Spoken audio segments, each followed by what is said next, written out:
In 1891, beneath the warped, rotting floorboards of a burned plantation house in southern Georgia, a ledger was uncovered that fire and time had failed to destroy. The handwriting was precise, controlled, almost clinical. 12 names, 12 ages, ranging from 4 to 14, 12 prices, adding up to $8,400. Every transaction was dated the same, December 25th, 1863. But it was the final notation that caused the county clerk to stop breathing for a moment. A single word, written in different ink, scrawled in a trembling hand that barely resembled the steady script that filled the rest of the book. That word pointed toward events uncovered in the days after Christmas, discoveries that would upend every belief about justice, responsibility, and how much evil could be contained within one night. The name on the ledger belonged to a man called Silas Hargrove. By the morning of December 26, those who knew him insisted he had changed completely. Some called it divine punishment. Others whispered about something darker, something that had come for him in the shadows of that holy night, while the world celebrated peace and goodwill, and he committed an act so brutal that even hardened men refused to speak of it aloud. Yet the truth, hidden in sworn testimonies, private letters, and the fractured memories of those who survived, is far more disturbing than any superstition, because what happened to Silas Hargrove was not supernatural, it was horrifyingly human. And what makes this story even more unsettling is that every detail can be traced to documented records, witness statements, and physical evidence that remained long after everyone involved had vanished into dust. Before we continue with the story of Silas Hargrove and the 12 children whose lives were sold for profit on the holiest day of the year, I invite you to subscribe to this channel and turn on notifications so you never miss stories like this one. And leave a comment telling us what state or city you're listening from. We love knowing where our audience is. Now, let's uncover what truly happened on that Christmas night in 1863. The Hargrove plantation sat 7 miles south of Valdosta, Georgia, on land that had been in the family since 1809. By 1863, it was one of the few states in the region still operating at near full capacity, despite the war that had been tearing the nation apart for nearly 3 years. While other planters had lost their labor force to Union raids or Confederate conscription, Silas Hargrove had managed to keep his operation intact through a combination of brutal discipline and geographic isolation.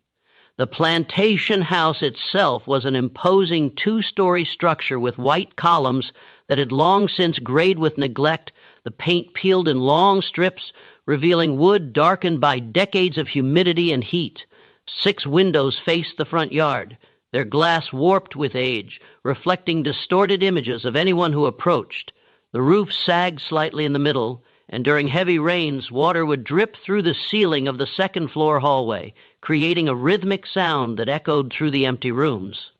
Surrounding the main house were the quarters, 23 small cabins arranged in 2 rows, each housing multiple families. The cabins were constructed of rough-hewn pine logs chinked with mud and moss that had to be replaced every spring. Each cabin measured roughly 12 by 14 feet and housed anywhere from 4 to 8 people. There were no windows, only wooden shutters that could be propped open during the day. The floors were packed dirt and the roofs were made of cypress shingles that leaked during storms. Beyond the quarters stood the cotton fields stretching toward a line of pine trees that marked the edge of Hargrove land. 300 acres of cotton, though only about 200 were actively cultivated by 1863. The soil was red clay, difficult to work, and the yields had been declining for years. But Silas refused to acknowledge the decline, insisting in his ledgers that the land was as productive as it had been in his father's time. Between the fields and the quarters stood the work buildings, a cotton gin house, a blacksmith's forge, a carpentry shop, a smokehouse, and a large barn that stored equipment and served as a punishment site when Silas deemed it necessary. The gin house was the largest structure on the property aside from the main house, a cavernous building with a dirt floor and massive wooden gears that separated cotton fiber from seed.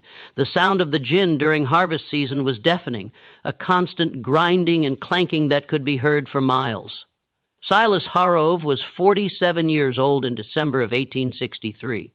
He stood just under 6 feet tall with a thin frame that had grown thinner over the years. His hair, once dark brown, had turned mostly gray, and he wore it combed straight back from a high forehead. His face was angular, all sharp lines and prominent bones, with deep-set eyes that rarely made direct contact with anyone. He had a habit of pursing his lips when he was thinking, creating deep lines around his mouth that made him look perpetually disapproving. Those who dealt with him in business described him as methodical, cold, and obsessed with maintaining control. He kept detailed records of everything: crop yields, weather patterns, expenditures, and the names, ages, and estimated values of every enslaved person on his property. His ledgers filled an entire bookshelf in his study, each one labeled by ye, AR, and category. He would spend hours reviewing them, making notations in the margins, calculating projections for future harvest. But there was something else in those ledgers, something that wouldn't be discovered until after his death. Interspersed among the business entries were personal observations written in a smaller, more cramped handwriting, brief notes about the people he enslaved. Ruth's boy Marcus shows aptitude for carpentry. Bess, age 4, sickly, may not survive winter. Thomas learning blacksmith trade, value increasing. These weren't compassionate observations, they were assessments, the same way a farmer might note which livestock were thriving and which were failing. Silas had been raised to view slavery as a natural order, an economic necessity, and a social structure ordained by God. His father, Nathaniel Hargrove, had owned a plantation before him and had instilled in Silas a rigid worldview. There were those who were meant to lead and those who were meant to serve. Questioning this order was not only foolish but dangerous. It threatened the entire foundation of their society. Nathaniel had died in 1856, leaving the plantation to Silas, his only surviving son. Silas's older brother, James, had been killed in a hunting accident in 1849, and his younger brother, Robert, had died of yellow fever in 1852. This left Silas as the sole heir, a responsibility he took with grim seriousness. Silas had married in 1851 at the age of 35 to a woman named Catherine Brennan, the daughter of a wealthy merchant in Savannah. It was not a love match, but a practical arrangement. Catherine brought a substantial dowry, and Silas provided social standing and land. They had 4 children in quick succession, 2 sons, William and Charles, and 2 daughters, Margaret and Anne. Catherine was a quiet woman, deeply religious, who spent most of her time in the upstairs row. Alms of the house, reading scripture and writing letters to her family in Savannah.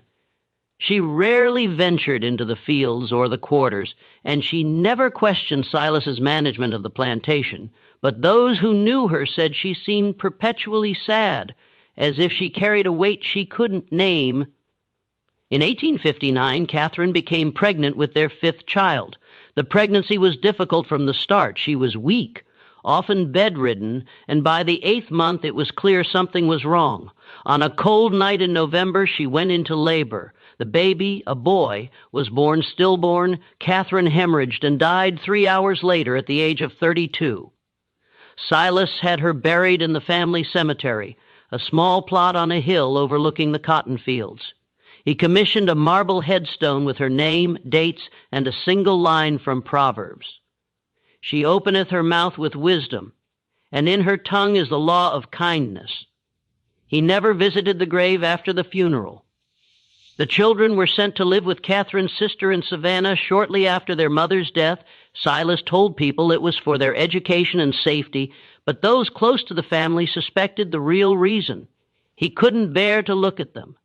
They reminded him of Catherine, and Catherine reminded him of failure.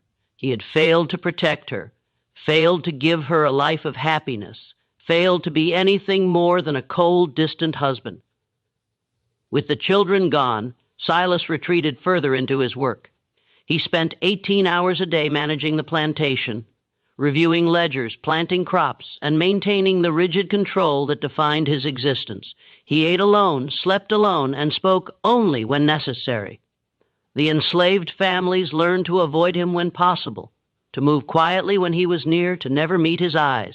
His only regular companion was Dutch Keller, the overseer.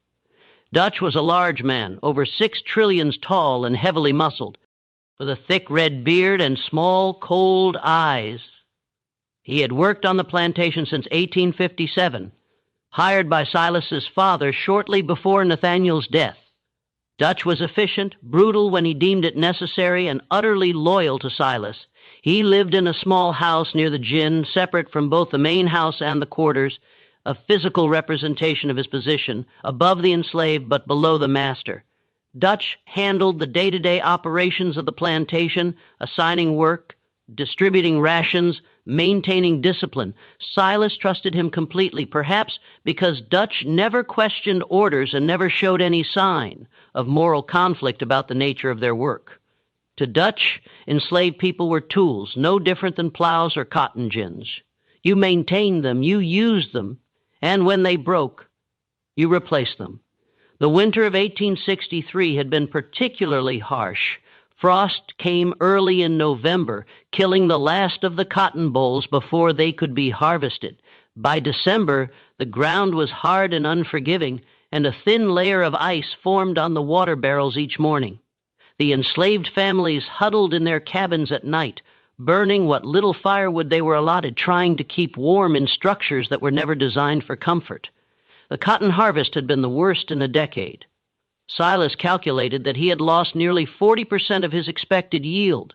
The bales that were harvested were of poor quality, fetching lower prices at market, and the market itself was in chaos. The Confederate dollar was nearly worthless. Inflation was rampant, and creditors were demanding payment in gold or goods. Silas was facing debts he couldn't ignore. He owed $3,200 to a bank in Savannah, $1,800 to a cotton broker in Mon, and another $2,000 to various suppliers who had provided seed, equipment, and other necessities on credit. In total, he was nearly $7,000 in debt. No clear way to pay. He spent the first 2 weeks of December reviewing his options. He could sell land, but land prices had collapsed due to the war. He could sell equipment, but he needed the equipment to operate. He could reduce his labor force, but he was already operating at minimum capacity. And then on December 15th, he received a letter from Virgil Tate.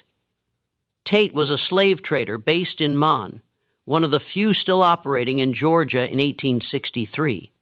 Most of the slave trade had collapsed due to the war, but Tate had found a niche market, supplying labor to plantations in the Deep South that had been spared the worst of the fighting. He specialized in what he called future investments, young slaves who could be trained for specific tasks and would provide decades of labor. The letter was brief and businesslike. Tate had heard that Silas was facing financial difficulties. He was prepared to make a generous offer for young slaves, ages 4 to 14, paid in gold. He would take as many as Silas was willing to sell, no questions asked, with payment on delivery. Silas read the letter 3 times. He sat in his study, staring at the words, calculating numbers in his head. 12 children. If he sold 12 at an average price of $700 each, he would have $8,400, enough to pay all his debts and have money left over for seed and supplies for the spring planting. He told himself it was business, just business. The children were eating food the plantation couldn't spare. They wouldn't be productive for years. Their parents would have more children. It was a practical decision, a necessary decision. It was what his father would have done. He wrote back to Virgil Tate that same evening, agreeing to the sale, 12 children, ages 4 to 14, to be delivered on December 25th, Christmas Day, payment in gold on delivery. He sealed the letter and gave it to Dutch to post the next morning. Then he read himself a glass of whiskey and returned to his ledgers, trying to ignore the small, persistent voice in the back of his mind that whispered he was making a mistake. The selection process began on December 18th, exactly 1 week before Christmas. Silas woke before dawn, as he always did, and spent an hour in his study reviewing the plantation records. He had a list of all the children on the property, 37 in total, ranging in age from infants to 16-year-olds. He needed to choose 12. The criteria were simple. They had to be healthy, between 4 and 14 years old, and from families that wouldn't cause too much trouble. Silas knew that selling children would provoke grief and anger, but he calculated that some families would be easier to manage than others. Families with multiple children would be less devastated by the loss of one. Families with strong male figures might resist, so he would avoid taking their children if possible. He made his preliminary selections on paper, writing 12 names in his ledger. Then he called for Dutch. Dutch arrived at the study just after sunrise, his breath visible in the cold morning air. Silas showed him the list and explained the plan. Dutch listened without expression, then nodded. "When do you want to tell them?" Dutch asked Christmas Eve, Silas said. "No point in giving them time to make trouble." "They'll make trouble anyway," Dutch said. "You're taking their children." "Then we'll deal with it," Silas said. "But the sale is happening. Tate will be here Christmas morning with the gold." Dutch nodded again and left. Silas sat alone in his study, staring at the list of names. 12 children, 12 lives that would be uprooted, separated from their families, sold to strangers. He felt a flicker of something, not quite guilt, but unease. He pushed it down and returned to his calculations. Over the next 2 days, Silas walked through the quarters and the work areas, observing the children on his list. He watched them play, work, interact with their families. He was looking for signs of illness, weakness, or behavioral problems that might reduce their value. The first child on his list was Bess, a 4-year-old girl who lived with her mother, Sarah, and 2 older siblings in cabin number 7. Bess was small for her age, with large dark eyes and a quiet demeanor. She rarely spoke, even to other children, and spent most of her time clinging to her mother's skirts. Silas noted that she appeared healthy despite her size, and her youth made her valuable. She could be trained for domestic work and would provide decades of service.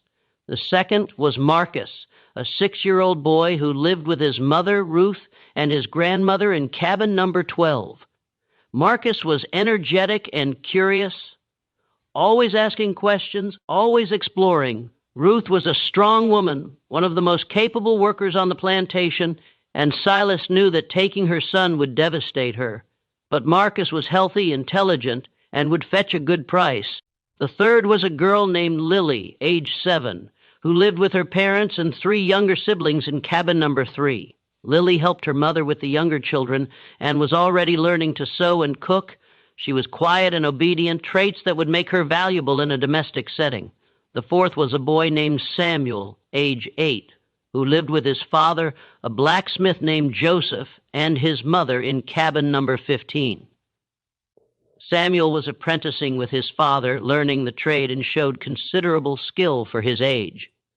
Silas hesitated on this one.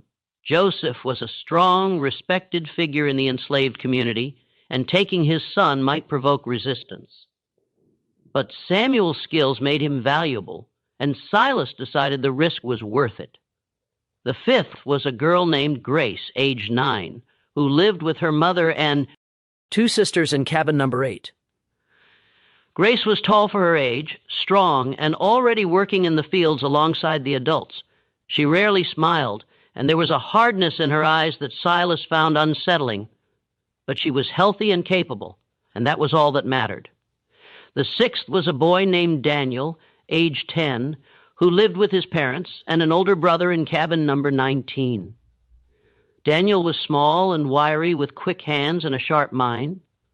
He had been helping in the carpentry shop and showed aptitude for detailed work. His parents were quiet, unlikely to cause trouble, which made him a safe choice. The seventh was a girl named Hannah, age 10, who lived with her mother and grandmother in cabin number 5. Hannah was cheerful and talkative, always singing while she worked. Her mother, a woman named Esther, was one of the house servants, which meant Hannah had been exposed to domestic work from a young age. She would be easy to train and valuable in a household setting. The eighth was a boy named Isaac, age 11, who lived with his parents and 3 younger siblings in cabin number 21. Isaac was serious and responsible, often taking care of his younger siblings while his parents worked. He was literate. His mother had secretly taught him to read using a Bible she had hidden. Though Silas didn't know this, Isaac's intelligence and maturity made him valuable. The ninth was a girl named Abigail, age 12, who lived with her mother and two younger brothers in cabin number 9. Abigail was beautiful with delicate features and a graceful manner. Silas knew that her appearance would make her valuable, though he didn't allow himself to think too deeply about why. She was quiet and obedient, unlikely to cause trouble. The 10th was a boy named Elijah, age 12, who lived with his parents and an older sister in cabin number 14. Elijah was strong and hardworking, already doing a full day's labor in the fields. He rarely spoke, keeping his thoughts to himself, but there was an intensity in his eyes that made Silas uncomfortable. Still, his strength and work ethic made him valuable. The 11th was a girl named Rebecca, age 13, who lived with her mother and younger sister in cabin number 6. Rebecca was skilled in sewing and cooking, and she helped care for younger children in the quarters. She was mature for her age, with a quiet dignity that set her apart. Her mother was a widow, which meant there would be no father to cause trouble. The 12th was Thomas, age 14, who lived with his parents in cabin number 17. Thomas was the oldest on the list, nearly a man, and he had been apprenticing with the plantation blacksmith for 3 years. He was skilled, strong, and intelligent. He was also the most likely to resist, but his value was too high to pass up. 12 children, 4 girls, 8 boys, ages 4 to 14. Silas wrote their names in his ledger in neat, precise handwriting along with estimated values based on age, health, and skills. The total came to $8,400, exactly what Virgil Tate had agreed to pay. Silas closed the ledger and locked it in his desk drawer. The selection was complete. Now he just had to wait until Christmas Eve to make the announcement. The week leading up to Christmas was unusually quiet on the Hargrove plantation. The weather remained bitterly cold, with temperatures dropping below freezing each night. A thin layer of snow fell on December 20th, unusual for southern Georgia, and it lingered on the ground for 2 days before melting into muddy slush. The enslaved families went about their work with the same efficiency as always, but there was a tension in the air that even Silas noticed. People spoke in hushed tones. Children played more quietly than usual. There were no songs in the fields, no laughter in the quarters. It was as if everyone sensed that something was coming, though they didn't know what. Silas spent most of his time in his study, reviewing his financial records and preparing for the transaction. He had written to his creditors, informing them that he would be able to make payments in January. He had calculated how much gold he would need to set aside for spring planting. He had planned everything down to the smallest detail, but he couldn't shake a growing sense of unease. It started as a small, nagging feeling in the back of his mind, easy to ignore. But as Christmas approached, it grew stronger, more insistent. He found himself thinking about the children, not as assets or investments, but as individuals. He remembered watching Bess cling to her mother's skirts. He remembered Marcus's endless questions. He remembered the way Thomas had looked at him once with an expression Silas couldn't quite interpret. He told himself he was being foolish. This was business. He had made the right decision. The plantation would survive because of this sale. That was all that mattered. On December 22nd, Dutch came to the study with a concern. Several of the enslaved families had been asking about Christmas. Traditionally, Christmas was one of the few days when they were given a break from work and allowed to celebrate with extra rations and small gifts. They wanted to know if the tradition would continue this year.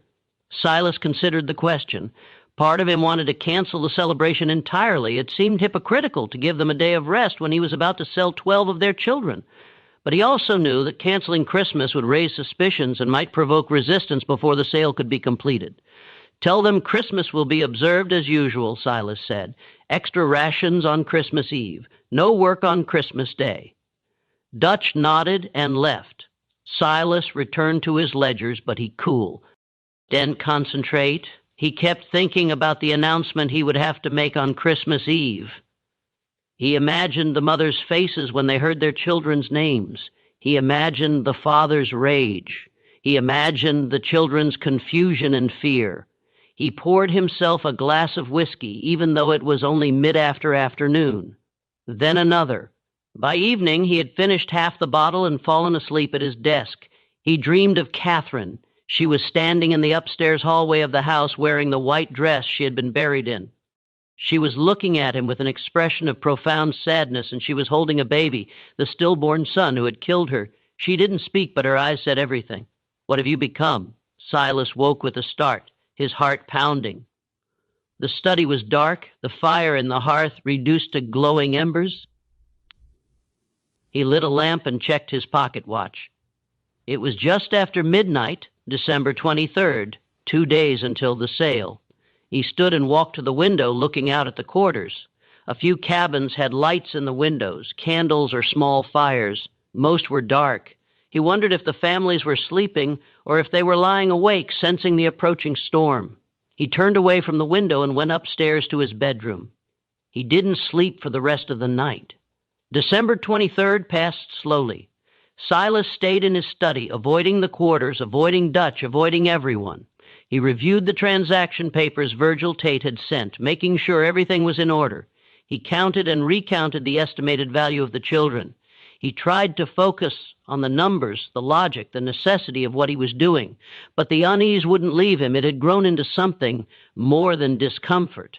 It was a physical sensation, a tightness in his chest, a weight pressing down on him. He found it difficult to breathe. His hands shook when he tried to write. He couldn't eat. That evening he walked out to the family cemetery on the hill. He hadn't been there since Catherine's funeral 4 years earlier. The headstone was weathered, but still legible. He stood in front of it, staring at the inscription, and tried to remember what it had felt like to care about someone. He couldn't. That part of him seemed to have died with Catherine, or perhaps even before. He had spent so many years viewing people as assets, as tools, as numbers in a ledger, that he had forgotten how to see them as anything else. He returned to the house as darkness fell. Tomorrow was Christmas Eve. Tomorrow he would make the announcement. And the day after, the children would be gone, and he would have his gold, and everything would go back to normal. He almost believed it. December 24th, 1863, dawned cold and gray. The sky was overcast, threatening more snow, and a bitter wind blew from the north. Silas woke early as always, but he didn't go to his study.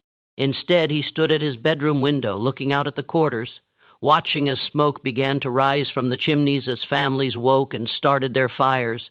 He knew what he had to do today. He had rehearsed the words in his mind 100 times. He would be brief, direct, unemotional. He would read the names from his ledger. He would tell them the children would be leaving at dawn. He would make it clear that resistance would be punished. It would take 5 minutes, maybe less, and then it would be done. But as he stood at the window, watching the plantation wake up, he felt something he hadn't felt in years. Fear. Not fear of the enslaved family's reaction, though that was a concern, but a deeper fear, a primal dread that he couldn't name or explain. It felt like standing at the edge of a cliff, knowing that one more step would send him plummeting into darkness. He pushed the feeling down and got dressed. He went to his study and retrieved the ledger with the 12 names. He called for Dutch and told him to gather everyone in the yard at dusk for the rations distribution. Dutch nodded and left without comment. The day passed with agonizing slowness. Silas tried to work, but he couldn't focus. He tried to read, but the words blurred on the page. He tried to eat, but the food tasted like ash. He spent most of the day sitting in his study, staring at the ledger, waiting for dusk. In the quarters, the families prepared for Christmas.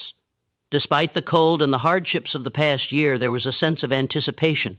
Christmas was one of the few days when they were allowed to rest, to be with their families, to pretend for just a moment that they were something more than property. The mothers cooked what little extra food they had been given. The fathers told stories to their children. The older children helped care for the younger ones. There was singing in some of the cabins, hymns and spirituals that had been passed down through generations. Ruth, Marcus's mother, held her son close as she prepared their meager Christmas meal. Marcus was excited, chattering about what he hoped to receive. Maybe an extra piece of cornbread or a small toy carved from wood. Ruth smiled and stroked his hair, trying to memorize the feel of him, the sound of his voice, the warmth of his small body against hers. She didn't know why, but she had a terrible feeling that something was wrong. She had felt it for days, a growing dread that she couldn't shake. She had dreamed the night before of Marcus walking away from her into darkness, and no matter how loudly she called, he didn't turn back. She held him tighter and whispered a prayer. As dusk approached, Dutch walked through the quarters, calling for everyone to gather in the yard for rations. The families emerged from their sea abins bundled against the cold and assembled in front of the big house. There were 63 people in total, men, women, and children, representing 23 families. Silas stood on the porch, the ledger in his hands. Dutch stood beside him, his face expressionless. The enslaved families waited in silence, their breath visible in the cold air. Silas opened the ledger. His hands were shaking, and he gripped the book tighter to steady them.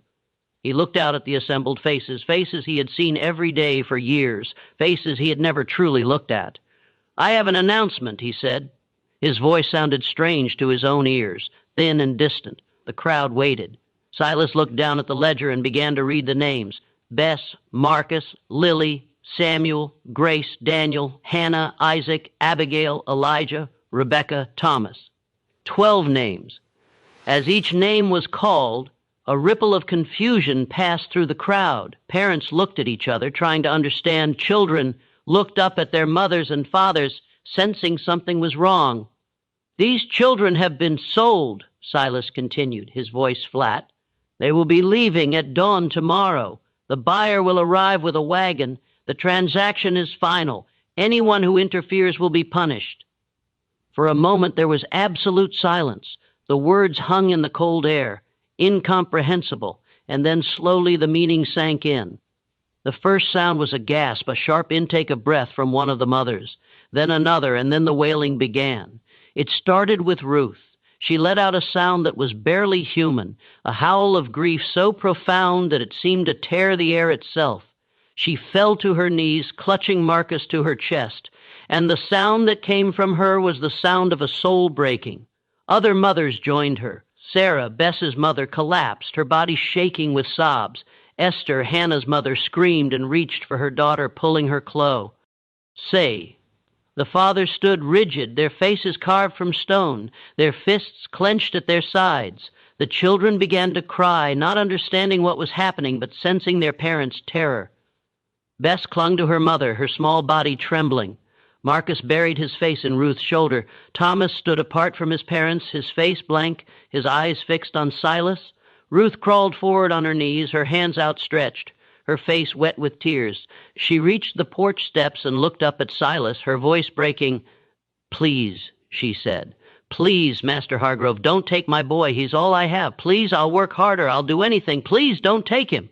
Silas looked down at her. He saw the desperation in her eyes, the absolute terror. He saw Marcus clinging to her, his small face pressed against her neck, and for a moment, just a moment, he felt something crack inside him. But then he remembered the debts, the creditors, the plantation, the necessity of survival. He hardened his expression and said the words that would haunt him for the rest of his life. "He's worth more than you." Ruth's face crumpled. She let out another wail and collapsed onto the frozen ground, her body racked with sobs. Other mothers surged forward, begging, pleading, offering anything and everything if he would just spare their children. Silas turned and walked into the house. He locked the door behind him and stood in the dark hallway, listening to the sounds of grief outside. The wailing continued for hours, a sound so terrible that it seemed to seep into the walls of the house, into the very foundation. He went to his study and poured himself a glass of whiskey, then another. He tried to block out the sounds, but they followed him, echoing in his mind. He sat at his desk and stared at the ledger, at the 12 names written in his neat handwriting. "Just business," he told himself. Just business. But the words felt hollow. Outside in the quarters, the families held their children. They sang to them, whispered prayers, made promises they knew they couldn't keep. They tried to memorize every detail, the shape of their faces, the sound of their voices, the feel of their small hands. Ruth held Marcus all night, rocking him, singing softly. Marcus had stopped crying and was quiet now, his small body warm against hers. She whispered to him about how much she loved him, about how he needed to be strong, about how she would never forget him. "Will I see you again, Mama?" Marcus asked, his voice small. Ruth couldn't answer. She just held him tighter and continued to sing. In cabin number 17, Thomas sat with his parents. His father, a strong man named Jacob, had his hand on Thomas's shoulder. His mother, a woman named Miriam, held his hand. They didn't speak. There was nothing to say. Thomas looked at his parents and felt something harden inside him. He was 14 years old, nearly a man, and he understood what was happening in a way the younger children didn't. He understood that tomorrow he would be taken from his family and sold to a stranger. He understood that he would likely never see his parents again. He understood that his life, his future, his very identity was being erased because a white man needed money. And he understood that there was nothing he could do about it. But as he sat there holding his mother's hand, feeling his father's grip on his shoulder, he made a silent promise. He would survive. He would remember. And someday, somehow, he would make sure that what was being done to him and the other children would not be forgotten. The night deepened. The temperature dropped. The wailing in the quarters gradually subsided into quiet sobbing and then into silence. But it was not a peaceful silence. It was the silence of grief too profound for words, of hearts breaking in the darkness. In the big house, Silas sat alone in his study. He had finished the bottle of whiskey and started another. His mind was foggy, his thoughts disjointed. He kept seeing Ruth's face, hearing her voice. "Please don't take my boy." He stood and walked to the window. The quarters were dark now, no lights in the windows. He wondered if anyone was sleeping or if they were all lying awake, holding their children, counting down the hours until dawn. He turned away from the window and was about to return to his desk when he heard it. A knock at the door. 3 soft, deliberate strikes. Silas froze. It was just after midnight. Who would be knocking at this hour? He assumed it was Dutch, perhaps with news about the arrival time or a concern about potential resistance. He walked through the dark hallway to the front door and opened it. No one was there. The porch was empty. The yard beyond was still, illuminated by a half-moon that cast long shadows across the frozen ground. Silas stepped outside, his breath visible in the cold air. He looked left, then right. Nothing. He was about to go back inside when he saw them, 12 figures standing at the edge of the yard where the grass met the dirt path leading to the quarters. Small figures, children. For a moment, Silas thought the enslaved families had sent the children to plead for themselves. He felt a surge of anger. This was manipulation, an attempt to make him feel guilt. He stepped off the porch and started toward them, ready to send them back and punish whoever had orchestrated this. But as he got closer, he realized something was wrong. The children weren't moving. They stood perfectly still, arranged in a line, their faces tilted upward toward the house, and they were silent, completely unnaturally silent. No crying, no pleading, no sound at all. "Get back to the quarters," Silas said, his voice sharp. Now none of them moved. He was 10 feet away when he recognized them. Bess, the 4-year-old, her small body rigid. Marcus, Ruth's son, his face blank. Thomas, the blacksmith's apprentice, his eyes fixed on Silas. All 12 children from the list, standing in the exact order he had written their names in the ledger. "I said, get back," Silas repeated. "Louder now." His voice echoed in the stillness. The children didn't respond. They didn't blink. They simply stared at him with expressions he couldn't read. Not fear, not defiance, but something else. Something that made his skin prickle despite the cold. And then slowly they began to move. Not toward him, not away. They simply turned in perfect unison and started walking toward the cotton fields. Silas stood frozen, watching them disappear into the darkness beyond the reach of the moonlight. His heart was pounding, though he couldn't explain why. They were just children, enslaved children who would be gone by noon tomorrow. This changed nothing, but as he stood there in the cold, watching the darkness where they had vanished, he felt that fear again, the primal dread that had been growing all day. It was stronger now, almost overwhelming. He went back inside, locked the door, and returned to his study. He poured another glass of whiskey and tried to steady his shaking hands. Just children, he told himself. Just a trick to make me feel guilty. It won't work, but he couldn't shake the image of their faces, the way they had stared at him, the absolute silence, the way they had moved in perfect unison, as if controlled by a single mind. He tried to return to his ledger, but the numbers blurred. He tried to sleep, but every time he closed his eyes, he saw them standing in that line, their small bodies rigid, their eyes fixed on him. At 2 a.m, he heard singing. If you're feeling the weight of this store, imagine how those families felt on that Christmas Eve. Before we continue to the most disturbing part of this night, take a moment to like this video and share it with someone who appreciates true historical mysteries. Your support helps us bring these forgotten stories to light. Now, let's discover what happened when Silas heard that singing in the darkness. The singing was faint at first, barely audible over the wind that rattled the windows of the big house. It seemed to come from everywhere and nowhere at once, a melody that Silas didn't recognize, sung in voices too young to carry such weight.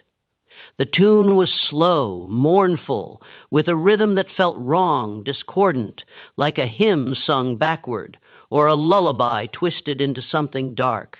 Silas stood in his study, the whiskey glass frozen halfway to his lips. He listened, trying to determine where the sound was coming from. It seemed to drift through the walls like smoke, seeping into every corner of the house. He went to the window and looked out. The yard was empty. The quarters were dark, but the singing continued, rising and falling in waves that made his chest tighten. He grabbed his coat and a lantern and went outside. The moment he stepped off the porch, the singing stopped. The silence that followed was worse. It was total oppressive, as if the world itself had stopped breathing. No wind, no insects, no distant sounds of animals in the woods, no creaking of trees or rustling of leaves, just silence, so complete that Silas could hear his own heartbeat pounding in his ears. He held the lantern high and walked toward the quarters. His boots crunched on the frozen ground, each step unnaturally loud in the stillness. He expected to find the families awake, perhaps gathered in one of the cabins, perhaps singing to comfort themselves. But every door was closed, every window dark. He knocked on the nearest door cabin, number 7, where Bess lived with her mother, Sarah. No answer. He knocked again, harder. Still nothing. He pushed the door open. Inside, Sarah lay on a pallet with her 2 older children, all 3 of them asleep, but it wasn't a normal sleep. Their breathing was shallow, almost imperceptible, and they didn't stir when Silas called out. He moved closer and shook Sarah's shoulder. She didn't wake. Her skin was warm, her pulse steady, but she was completely unresponsive, as if trapped in some deep, unnatural slumber. Silas backed out of the cabin, his heart racing. He moved to the next cabin, then the next, the same in each one. Every adult, every child except the 12 he had selected was asleep in this same deep, unnatural way. He called their names, shook them, even splashed water on their faces. Nothing worked. They simply lay there breathing shallowly, trapped in sleep, except the 12 children. The 12 children were gone. Silas felt the first real threat of panic. He told himself it was absurd. They were hiding, playing some kind of game, or perhaps their parents had hidden them before falling into this strange sleep. But the panic remained, cold and insistent, spreading through his chest like ice water.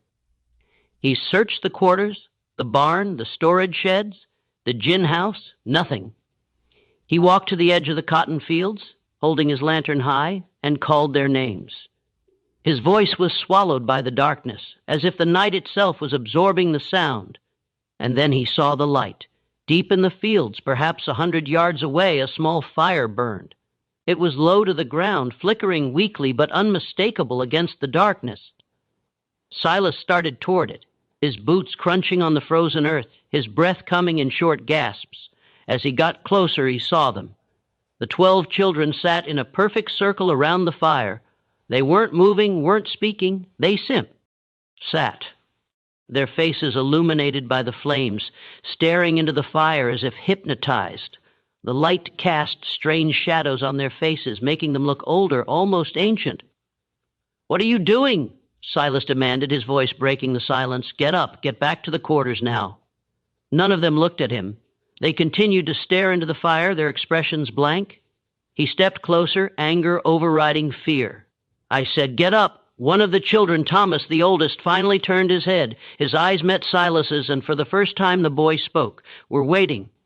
His voice was calm, almost conversational, but there was something underneath it that made Silas's skin crawl. "Waiting for what?" Silas snapped. Thomas didn't answer immediately. He simply looked at Silas with an expression that was neither hostile nor afraid. It was something else, something that looked almost like pity. "For you to see us," Thomas said quietly. "I see you," Silas said. "You're sitting in my field in the middle of the night." "Now get up before I know," Thomas interrupted. "You don't see us. You've never seen us." "Not really." Silas felt his anger spike. "I don't have time for this nonsense. Get up now." He reached down and grabbed Thomas's arm, intending to drag him to his feet. But the moment his hand made contact, Thomas looked up again, and this time his expression was different. Not blank, not empty, but filled with something Silas couldn't name, a depth of understanding that no 14-year-old should possess. "You sold us," Thomas said quietly, "on Christmas." The words hit Silas like a physical blow. He released the boy's arm and stepped back. "It's business," Silas said, but his voice sounded weak even to himself. "You don't understand. It's just business. I have debts, the plantation." "We understand," Thomas said, and then in a voice that didn't sound like a 14-year-old boy, he added, "Do you?" The fire went out, not gradually, not flickering and fading. It simply vanished as if someone had thrown a blanket over it. The darkness rushed in, absolute and suffocating. Silas's lantern was still burning, but its light seemed to stop just inches from the glass, unable to penetrate the blackness around him. He heard movement, footsteps, whispers. The children were standing now. He could sense it, but he couldn't see them. He swung the lantern wildly, trying to find them, but the light revealed nothing but darkness. And then he felt it. Hands, small hands, dozens of them touching him. Not grabbing, not violent, just touching his arms, his chest, his face, cold fingers pressing gently against his skin as if trying to memorize him, to understand him. Silas screamed. He swung the lantern and it shattered against the ground, plunging him into complete darkness. He ran blindly, stumbling over frozen furrows, his breath coming in ragged gasps. He didn't know which direction he was going. He only knew he had to get away. The hands followed him. They touched his back, his shoulders, his neck. Light touches, almost gentle but relentless. And with each touch he felt something, a flash of emotion, a fragment of memory that wasn't his own. He felt terror, the terror of a 4-year-old child being torn from her mother's arms. He felt confusion, the confusion of a 6-year-old boy who didn't understand why he was being taken away. He felt grief, the grief of a mother watching her child disappear into darkness. He felt rage, the rage of a father who couldn't protect his family. He felt despair, the despair of children who had been told they were worthless, that they were property, that their lives had no value beyond what someone was willing to pay. Each emotion hit him like a wave, overwhelming, suffocating. He tried to push them away, to block them out, but they kept calm. Ing faster and faster until he couldn't tell where his own feelings ended and theirs began. He ran until his legs gave out, and he collapsed onto the frozen ground, gasping, his heart hammering in his chest. The hands were gone, the darkness was gone. He was lying in the yard in front of the big house, and the sky was beginning to lighten with the first hint of dawn. He opened his eyes and saw them, the 12 children standing on the porch watching him. They didn't speak. They didn't move. They simply stood there, silent and still, as the sun began to rise behind them. Silas staggered to his feet, his body shaking, his mind reeling. He stumbled into the house, locked the door, dragged a chair against it, and collapsed onto the floor of his study. His clothes were torn, his hands bleeding from where he had fallen. His face was wet, whether from tears or sweat or melted snow, he didn't know. He sat there for a long time trying to make sense of what had happened. It was exhaustion, he told himself, stress, guilt manifesting as hallucination. It wasn't real. It couldn't be real. But when he looked down at his hands, he saw the dirt under his nails, the scratches on his palms, and when he looked at the window, he saw them still standing there watching. And he knew with a certainty that terrified him that it had been real, all of it.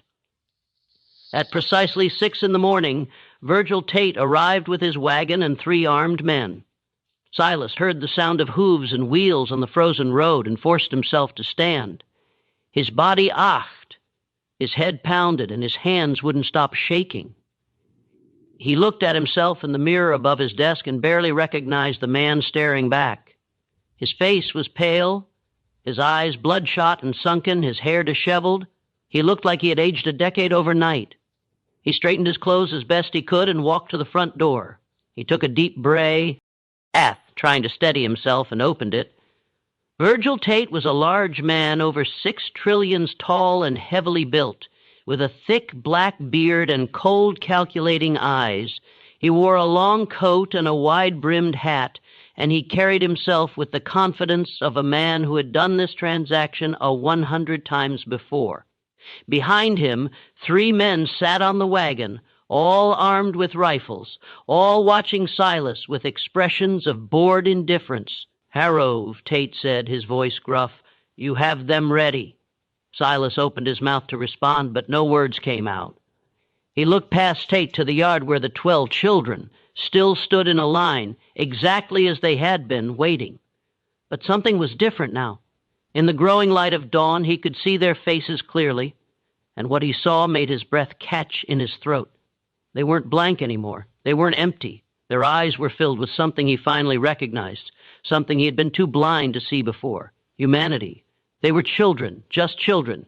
Children who were terrified, confused, grieving, children who had families, who had dreams, who had futures that were being stolen from them, children who were exactly like his own sons and daughters except for the color of their skin and the accident of their birth. And he was about to sell them on Christmas morning for gold? "Well," Tate said impatiently, "let's done. I have another stop in Thomasville."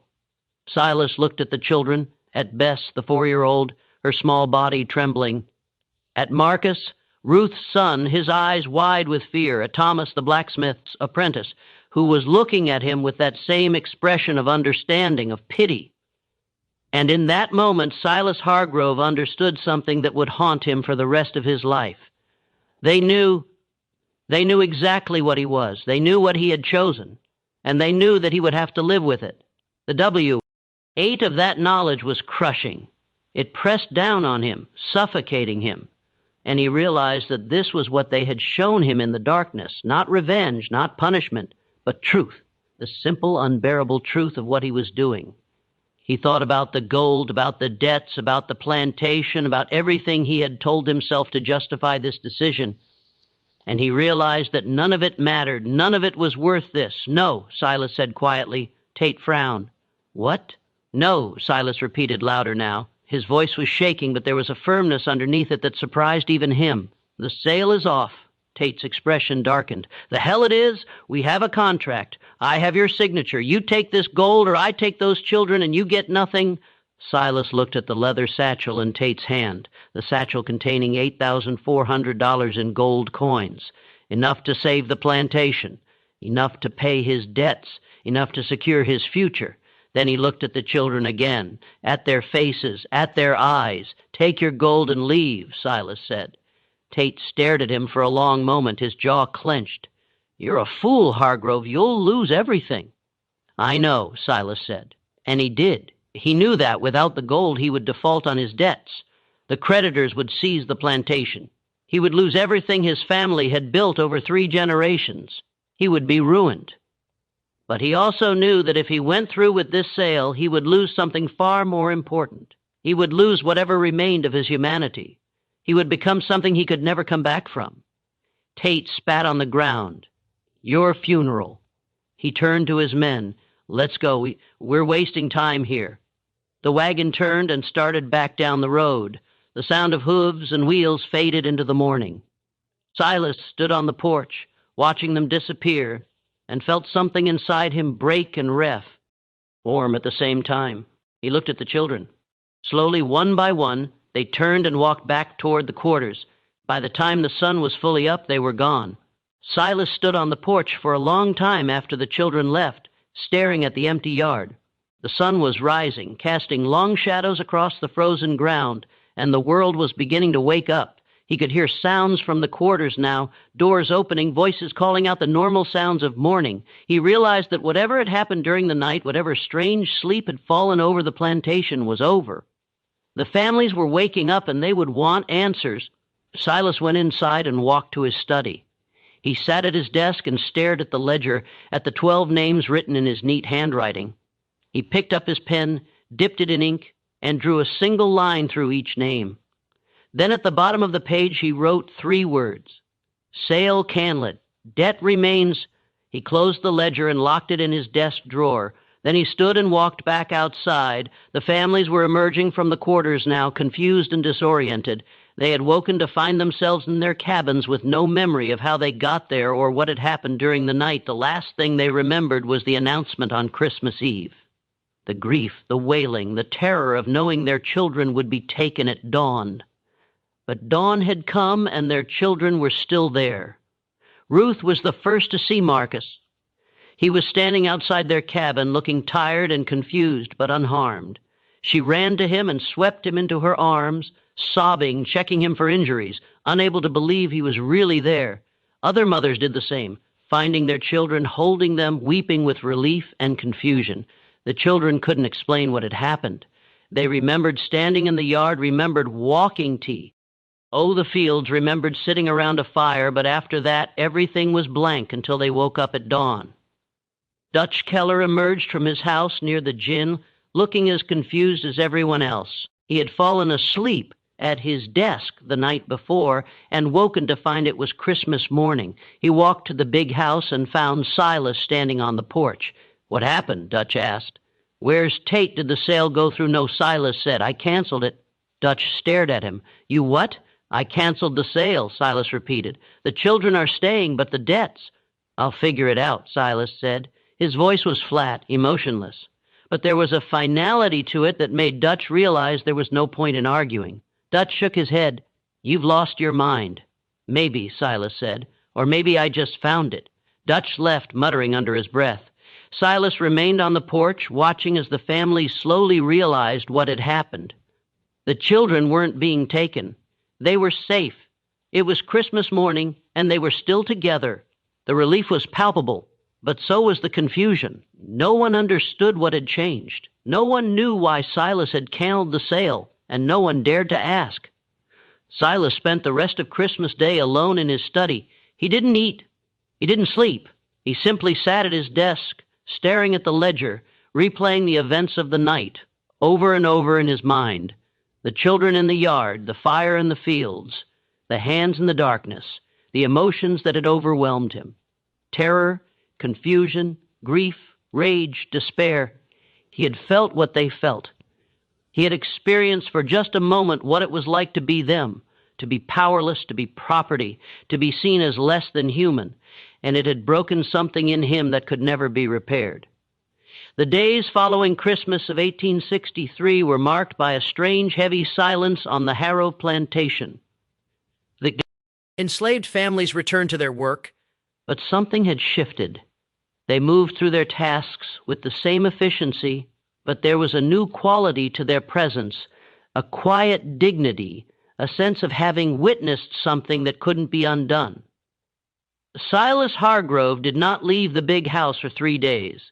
Dutch Keller tried to speak with him on December 27th, knocking on the study door and asking about the plantation's operations. Silas didn't respond. Dutch could hear him inside, moving around, but the door remained locked. On the 28th, Dutch left a tray of food outside the door. It sat there untouched until the 29th, when Silas finally emerged. Those who saw him said he looked like he had aged a decade. His face was gaunt, his eyes sunken and red, rimmed with dark circles that spoke of sleepless nights. His hands trembled when he tried to hold a pen. His clothes hung loosely on his frame as if he had lost weight in just a few days. He didn't speak to